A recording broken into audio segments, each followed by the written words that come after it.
when you're sitting there saying over my dead body, well, when's the funeral, man? Like, come on, what's happening here? Like, this is embarrassing now. And he's come out with this. We're in phase 4 of 5 again. When someone's asked him phase questions, he's walked away. We didn't need a January. We didn't need a January sign. It's nothing to do. We didn't buy a signing in January. The guy's just becoming a bit of a clown, if I'm honest. No, he's a compulsive liar, is what he is. Yeah, that's the truth, isn't it? We all know this. Yeah, he's a liar. You know what I mean? He can come out here and say over my dead body, and then the week after storm out of an interview. Like, so what's happened to the dead body then, isn't it? You know what I'm saying? Like, bro, this guy's a liar. And for me, I think this project is blowing up, man. It's blowing up right in front of our very eyes. Because I have serious questions about where Arsenal go from here. Because you look at it now, people talking about a rebuild. A rebuild? A rebuild what? Yeah, we won nothing, man. That's where you have a rebuild. Like, City need a rebuild, yeah. We just won 4 trophies. We need a rebuild. Arsenal need a rebuild. Yeah, won nothing. Do you know what I mean? So what? We're going to spend another 250, 300 mil?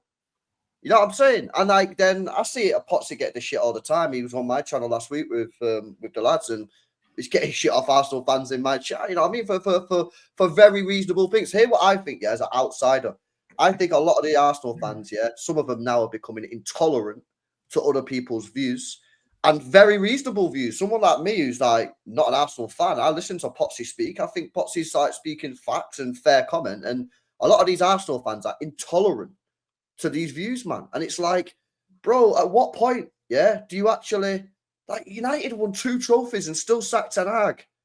Do you know that? You know what we're doing here? Why do you think he's so protected? Why do we think as a panel? I know why he's protected is because some of your fan base are scared that if you get rid of Arteta, you'll go back to being a banner. Yeah, no, but you have to remember it's because your fans are used to this. For one, like it's you guys are like, no. Do you know what? It's like that guy that comes out of a relationship and goes straight back into another one, and he comes out of it, he's straight into like you're too used to this like long term business. You obviously came from Wenger, where he was with you guys for long, went to Emery, and as soon as you started to see murky waters of Emery, it was like we shifted, and again it was back to comfortability. Why did you choose Arteta? Because he was a club captain. It's a familiar face. He brings it's the sentiment, and that's the thing about Arsenal is Arsenal fans are so stuck onto this sentiment, and that's what they're doing right now. Fans like Potts, they're trying to uphold standards for his club and be like, do you know what? Forget the sentiment. At the end of the day, you're not good enough. You're not good enough. We need someone new in. There's a load of fans going, no, but do you know what? Look at this context, look at this excuse, and they're gonna keep giving as many reasons as they can because they like Arteta. That's the reason why, is because they like Arteta more than they like their club. That's the ultimate end of it. And it's like with players. We saw someone say something like they wouldn't give up Saka. I saw a thing about I wouldn't give up Saka for a trophy or something like that. Like, they're too in love with the players and the manager rather than they forget that you're a club. You support your club, bro. You know, at the end of the day, there is so many managers out there that can bring something different to Arteta. And as we've seen with Liverpool, a refresh, a new start. Whether it's Inzaghi, Xavi, someone could just come in and give these players a new lease of life. And it's like, rah, this is different. This is new. And then they just jump that extra step, that little bit extra they need to go to the league. But a lot of Arsenal fans just deluded to think that Arteta is the only one that can take them there. And do you know what, George? If anything, they best do it now because you'll rather another manager come in with a pretty good squad because we're not all going to sit and say Arsenal squad ain't good because you saw under United with Fergie. Let's be honest, Fergie he won the league, but that squad weren't. He left the squad in a bad place. Yeah, exactly. Arsene Wenger under Arsenal called us. It was better for me. It wasn't. With Andrea Berta coming in, like I want him out this summer because Andrea Berta's coming in, and then this. Has he got enough power though? Has he got enough power to get? Well, I don't know yet. Say this is the problem. I don't know who's got the power. Yeah, I do know who's got the power. Yeah, I think you kind of. It's a kind of a weird situation, right? I don't think Arteta will be sacked unless you guys go out of the top 4. And I think you're getting top 4 for me for the next couple of years. I don't see really anyone budging Arsenal out of that top 4. I think Chelsea will have a good season, maybe have an off season. United will be still where they are, down where we are.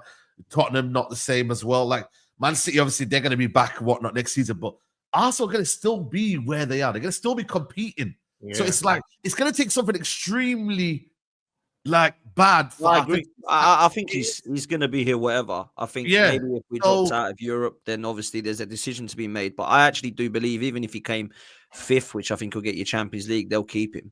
So for me, I think we probably are going to float around 2nd. You will have to walk. Yeah, and you know what? I'd have so much respect for him if he walked and said, you know what? I think I've underachieved. I'm going. He ain't going to do that when he's on £15 million a year.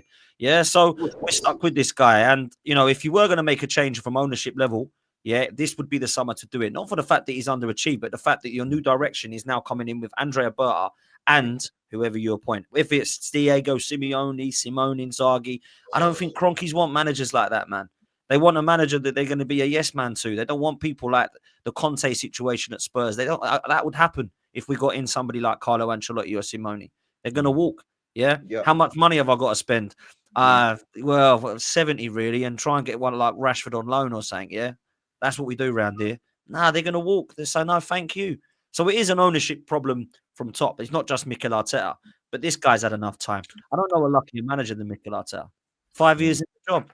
And I know a fun fact I found out. 5 years Mikel Arteta's been in the job. Arne Slot's been in the job 7. He's been in a manager for 7 years, Arne Slot.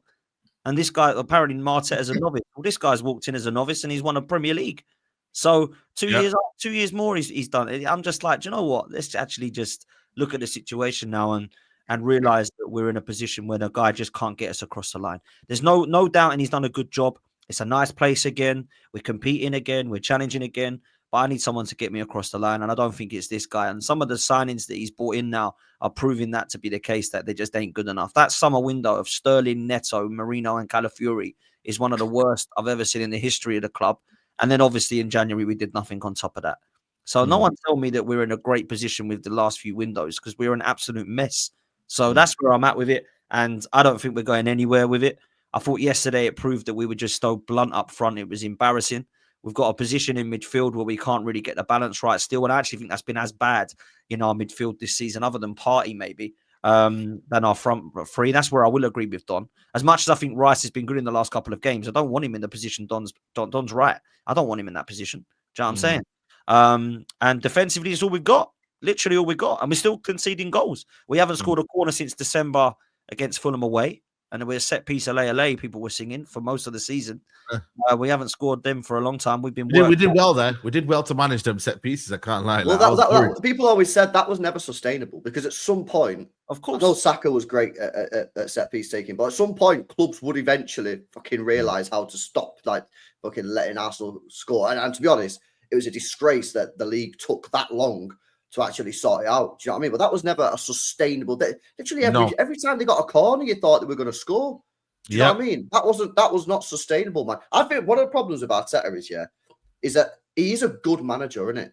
He is. But the thing is, maybe he needs to be worse so they actually get rid of him, because he doesn't appear to be good enough to win stuff, but he's actually good. So people are like, no, I'll give him another year. I'll give him another year. I'll give him another year. And it's like, if he was a bit worse, then maybe more people would be like, nah, just get rid of him. But the fact is, he is a good manager. But is he good enough to get them over the line at this moment in time? No, he's not. LB, you know he's a good manager. But when Pep has him as his assistant manager, a lot of the managers speak highly of him.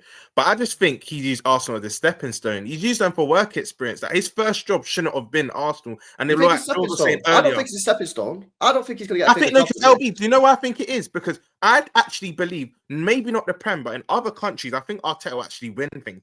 That's why I'm saying for me, it's more work experience in the stepping stone, because they gave a novice his first job at Arsenal through like Jordan. But let me ask you the question then, Roms. So you're saying he's a stepping stone. So when you use a stepping stone, you usually go into bigger and better things. What club in the world is bigger and better than Arsenal? Want Arteta? Maybe I worded it wrong. Do you want him at Liverpool? No way. I don't want him at No, but you know what? But when you say bigger, there's a lot of clubs that are technically bigger that he could go to. Like one of these Italian clubs, one of these Spanish. Like when you talk about, let's just say Atletico, Barcelona, they're probably going to look, once they move on from their managers, he'll be one of the options. Juventus, AC Milan, like PSG, all of these teams, he will go to one of these top clubs regardless. Now that he's put himself at a certain level in a certain conversation. Because let's have it right. As much as some of us don't rate what he's doing, and that he's in phase 6 and still not won a trophy, like a major, he is still a good manager. Like Arteta is still a good manager. And I feel like maybe in a different team somewhere else, he might be successful. But I feel like right now, because he's been at Arsenal for so long, he's got too much power over there. Like he's allowed to say too much in the transfers, and he's got to that point of when he go, yeah, no, I don't want him. Yeah, no, I don't want him. And that's just why, like we saw with Klopp, those decisions, they're the ones that ultimately cost his job. And that's the dynamic that's going to be interesting with this new guy they brought in, bro. Right? Because this guy is not learning on the job like Edu. Right? Yep. Edu and Arteta were both learning on the job. This guy's got clout, bro. Right? This guy won the league in Spain when Messi and Neymar and all these men were all at Barcelona, bro. You know what I'm saying? So if he was here already and Arteta had the season that he had, I reckon he probably sacks this guy, bro. Right? Because you go out to Newcastle 4-0. You go out to one of the worst United teams, the worst United team I've seen in my life. You know what I'm saying? Right? You missed those chances in those games to win the game, but the person who missed those big chances is Kai Havertz, a guy that you saw missing chance after chance at Chelsea, but you went and spent 65 million on it. You know what I'm saying? Right? Yeah. So all of these things intertwined. If they had this guy before, he probably goes this season. But now looking at the situation now, I reckon he's got one more year in it. Because if you don't win anything again, bro, Saliba and these guys, he'll be a clown to even sign a new contract. Saliba's got 2 years left on his contract. Yeah, exactly.